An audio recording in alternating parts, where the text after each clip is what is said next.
카트만두의 유서 깊은 어느 지역을 방문했을 때 일이다.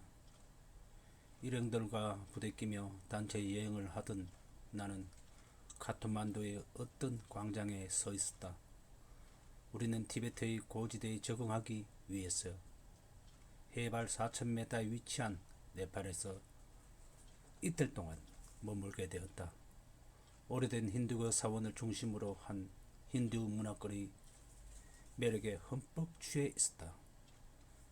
그렇게 일행들과 함께 광장에 서 있는데 입고 있던 등산복 면바지의 주름이 어쩐지 당기는 느낌이 들었다.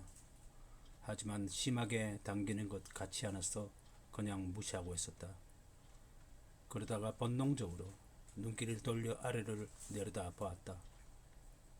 전혀 예상하지 못했던 풍경이 눈에 들어왔다.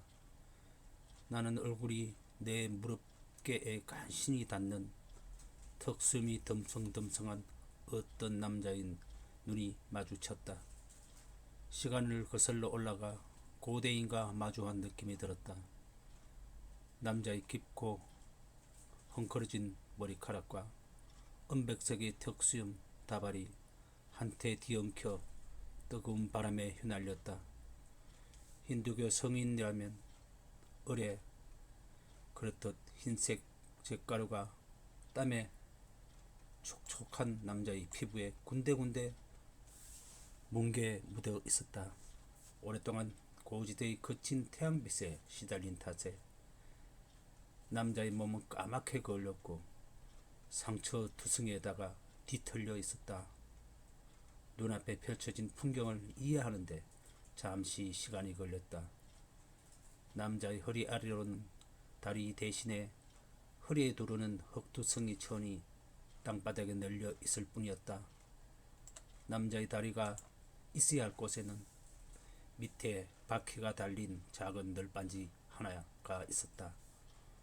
오랫동안 사용해서 때가 묻은 바퀴 달린 널빤지가 남자의 유일한 이동수단인 것이었다. 나는 깜짝 놀라서 뒤로 물러났다. 남자는 내 눈을 똑바로 쳐다보면서 천천히 양손바닥을 땅바닥에 놓더니 널빤지 위에서 균형을 유지하면서 능숙하게 몸을 밀어 내 쪽으로 다가왔다. 나는 고개를 들어 그 광경을 보고 있는 사람이 있는지 주위를 살폈다. 주위 사람들은 발밑에 땅바닥에서 벌어지고 있는 일을 까맣게 모르고 있는 눈치였다. 여행을 하는 동안 극도로 가난한 사람들을 숱하게 보았기 때문에 처음에는 그 남자가 동냥을 하는 거린인 줄로만 알았다. 많은 종교 사회에서는 가정과 직장의 짐을 벗어 던지는 온전히 기도에만 헌신하는 사람들에 한해서 구걸 행위를 허용하고 있다. 뭐라도 주려고 주머니에 손을 넣었을 때 남자가 고개를 돌리더니 광장 반대편에 있는 고대 사원의 지붕 쪽을 가리켰다. 나는 그의 손에 가리키는 곳을 따라 고대 힌두교 사원의 아름다운 목재 정문을 바라보았다. 다른 건물들 뒤로 살짝 가려진 그 문의 힌두교의 신과 여신을 표현한 작은 조각상 수천 개를 뒤덮여 있었다. 만약 제투성의 남자가 그것을 가리켜 알려주지 않았다면 까맣게 모르고 그냥 지나쳤을 게 분명했다. 나중에 한 사실이지만 그 문은 힌두교를 이해하는 중요한 열쇠였다. 내가 지폐 몇 장을 내밀자 남자는 파리를 쫓아내는 것처럼 무심히 손사래를 치더니 돈을 주머니 안에 도로 넣으라고 손짓을 했다. 그는 돈에는 관심이 없었다. 다른 쪽으로 얼른 몸을 돌렸을 때 때마침 통역자가 우리 일행을 이끌고 다른 쪽으로 가는 모습을 보였다. 다시 고개를 돌려보니 바퀴 널판지의 사나이는 사라지고 없었다. 내 앞에 군중 속에서 뜨거운 자갈길을 지나 관광객의 물결 속으로 사라지는 그의 모습을 언뜻 보였다. 그 후로 그 남자는 다시 볼 수 없었다. 내가 이야기를 하는 이유는 무엇이 핵심인지 강조하기 위해서다. 나는 그 남자가 나와는 너무나 다르다는 이유로 그가 어떤 사람이라는 판단을 내렸다. 그날 굳은 살이 박히고 말라 비틀어진 그의 몸에서 아름다운 그 영혼이 나타났다. 그는 동전 한 입을 구걸하는 대신 나와 무언가를 공감하기를 원했다. 그가 보여주지 않았다면 절대로 보지 못했을 그의 세상을 일부 내게 보여주었다. 그러므로서 내가 선입견에 의해 판단을 하고 있다는 것을 깨우쳐 주었다. 또한 아름다움은 우리가 허락할 때에만 나타난다는 사실을 몸소 증명했다. 흥미롭게도 우주는 우리가 전혀 예상하지 못한 순간에 깨달음을 선사한다. 교훈은 대부분 충격적인 사건을 겪은 후에 오는 것 같아. 마치 진정한 깨달음을 얻도록 만들기 위해 일부러 시험을 하는 것처럼 티베트에서 일어났던 그 일화 역시 마찬가지였다.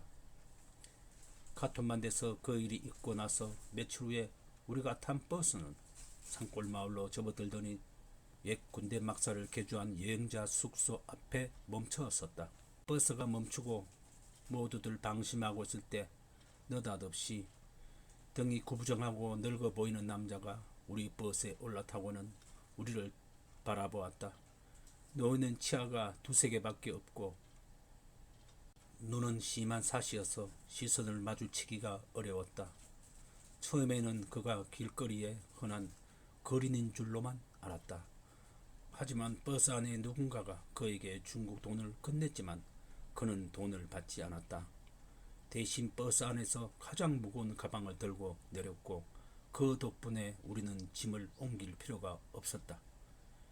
노인이 여관 앞 인도 가장자리에 마지막 가방까지 우리의 짐을 차곡차곡 쌓아 놓았을 때 나는 그에게 사례를 하고 싶은 마음이 생겼다.